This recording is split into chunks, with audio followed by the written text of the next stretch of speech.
Welcome back to STL TV Live. I'm Sarah Bernard, and joining me today is Susan Aisledge, who is the president and vice chairman of Sabreliner. She's here to talk about her part in a company that's been around since 1983. So actually not that long. It's, we have St. Louis companies that have been around for 100 years, and yours is a more recent company. That's true. A group of investors, of which I was part of, bought it in 1983. Previous to that, it actually had been here for many years. We bought the company from Rockwell International. Okay. And so Rockwell had been here for years before that. So there's the history, our going back in the past of St. Louis. But Sabreliner, I don't know that many people here in St. Louis know that you're headquartered right here in Clayton, Missouri. We are. And all of your manufacturing takes place in Missouri, is that right? Yes, our manufacturing, we have 3 manufacturing facilities, one in St. Genevieve, one in Perryville, Missouri, and one in St. Mary, Missouri. Okay. They're all within about 19 miles of each other. Oh, really? Yes. Oh, wow. Yes. So you on the road a lot, going to visit all the I plants? drive up and down Highway 55 a lot. I bet you do.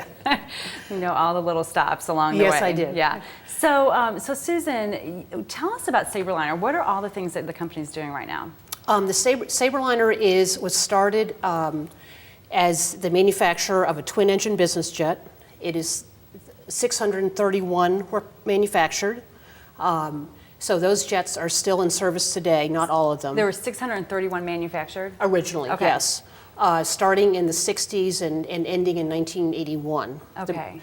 So a twin-engine jet. Yes. So what is it? Is it like a corporate kind of jet, a small jet? It is. It's a corporate jet. It was originally designed for the Air Force as a trainer. But then it became a commercial jet or a corporate jet. It seats up to 8 passengers with 2 pilots. Okay. And so they're generally used by corporations and other professionals. Right, right. The ones we see out at Spirit Airport and Yes. yeah. Yes. So you've got some of those still around, and so then what happened after that? You started manufacturing with those. So we still are the OEM. We're responsible for the aircraft, for the parts, for the service.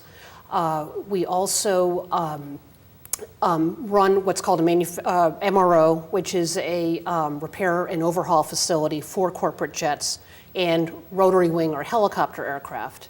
That's done at our Perryville, Missouri facility. We have a 7,000-foot runway down there.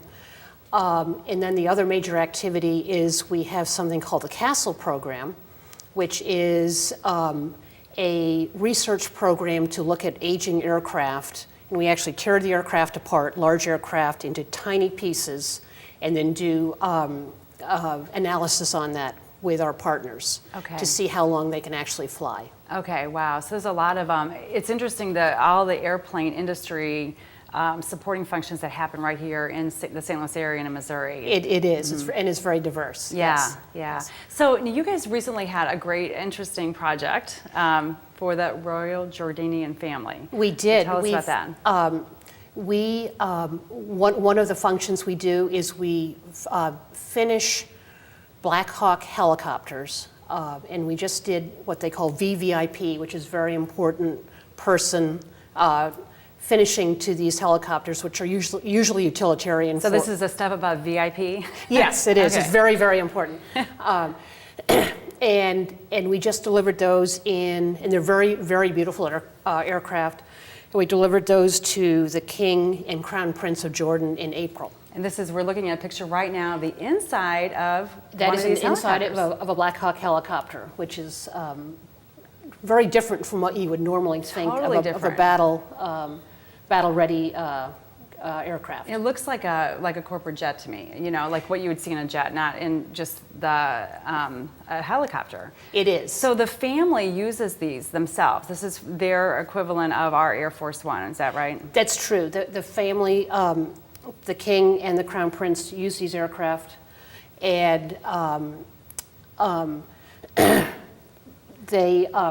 So this is like what they use to get around the country and kind of thing. They do. Yeah, it's all military and both protected. of them are pilots as well. Okay. Oh, really? Oh, so they fly them as well. And you got to go there at some point. We did. Yeah. We went and delivered the aircraft, which is very exciting. Yeah, that is so. You were telling me off camera that these helicopters are actually delivered in a cargo plane. They did. Yeah. They did. Yeah. They were delivered in a C-130. That's so interesting. Who would know? So we're going to take a quick break, Susan, but when we come back, I want to talk more about your role in the company and some tips you might have for young women in business today. So we will be right back with more from Susan. Keep it right here on STL TV.